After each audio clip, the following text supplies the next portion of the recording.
എനിക്കെല്ലാമെല്ലാം നീ യേശുവേ, നീ യേശുവേ, എന്നാളും നീയേ, എന്നേക്കും നീ എന്നോട് കൂടെന്നും നീ യേശുവേ, നീ യേശുവേ. സുഭാഷിതം.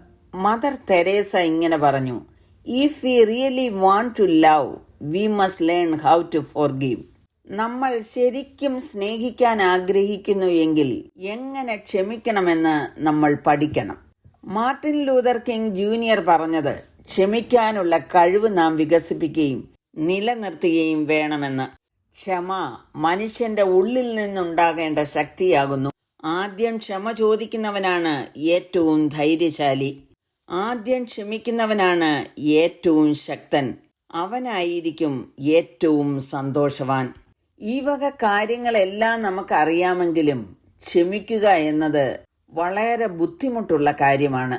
മത്തായി 18-ാം അധ്യായത്തിൽ യേശു തന്റെ ശിഷ്യന്മാരെ ക്ഷമിക്കേണ്ടത് എങ്ങനെയാണെന്ന് പഠിപ്പിച്ചു കൊടുത്തു. ശിഷ്യന്മാർ യേശുവിന്റെ അടുക്കൽ വന്ന് സ്വർഗരാജ്യത്തിൽ ഏറ്റവും വലിയവൻ ആർ എന്ന് ചോദിച്ചു. യേശു ഒരു ശിശുവിനെ അടുക്ക വിളിച്ച് അവരുടെ നടുവിൽ നിർത്തിയിട്ട് പറഞ്ഞു, നിങ്ങൾ തിരിഞ്ഞ് ശിശുക്കളെ പോലെ ആയി വരുന്നില്ല എങ്കിൽ സ്വർഗരാജ്യത്തിൽ കടക്കയില്ല എന്ന്. ആദ്യം നാം സ്വർഗരാജ്യത്തിൽ ചെല്ലണം, പിന്നീടാണ് അവിടെ വലിയവനെയും ചെറിയവനെയും കണക്കാക്കേണ്ടത്. ജീവിതത്തിന്റെ എല്ലാ രംഗങ്ങളിലും ശിശുവിനെ ഒരു മാതൃകയാക്കുവാൻ കർത്താവ് പറയുന്നു. ഒരു ശിശുവിന്റെ സ്വഭാവത്തിൽ നിഴലിച്ച് കാണുന്നത് അവന്റെ സ്നേഹം, നിഷ്കളങ്കത, വിശുദ്ധി, വിനയം, വിശ്വാസം, താഴ്മ, ക്ഷമിക്കുവാനുള്ള കഴിവ്, ഇങ്ങനെ പലതും നമുക്ക് എണ്ണി എണ്ണി പറയുവാൻ കഴിയും. ശിശുക്കൾ നമുക്കൊരു മാതൃകയായിരിക്കട്ടെ. തുടർന്ന് 15 മുതൽ 35 വരെയുള്ള വാക്യങ്ങളിൽ എങ്ങനെയാണ് നാം സഹോദരന്മാരോട് ക്ഷമിക്കേണ്ടതെന്നാണ് പഠിപ്പിച്ചു കൊടുക്കുന്നത്.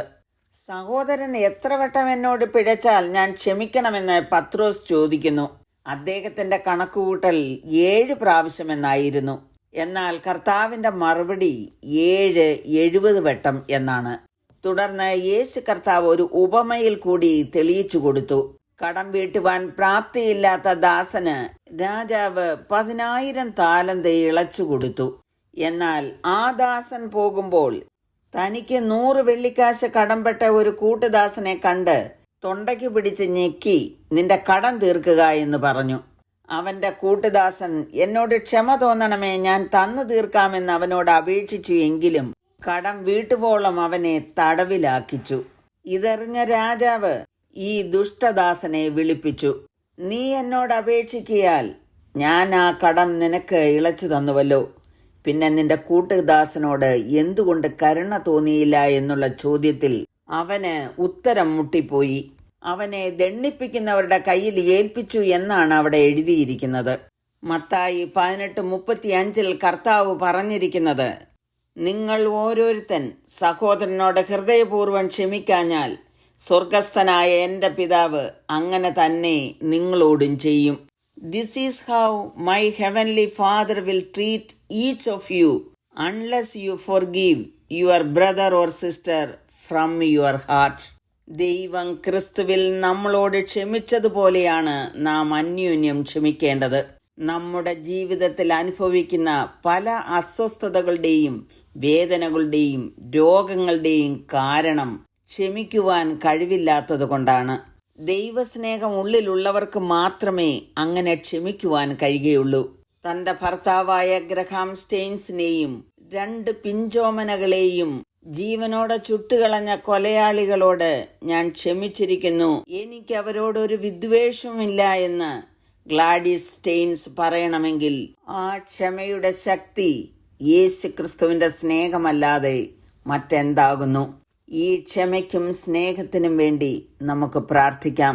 കരുണയുള്ള പിതാവേ, അവിടുന്ന് ഞങ്ങളോട് ക്ഷമിക്കുകയും സ്നേഹിക്കുകയും ചെയ്യുന്നതുപോലെ ഞങ്ങളും മറ്റുള്ളവരോട് ചെയ്യുവാനുള്ള കൃപ തരണമേ എന്ന് യേശു ക്രിസ്തുവിന്റെ നാമത്തിൽ അപേക്ഷിക്കുന്നു. കേൾക്കണമേ. ആമേൻ.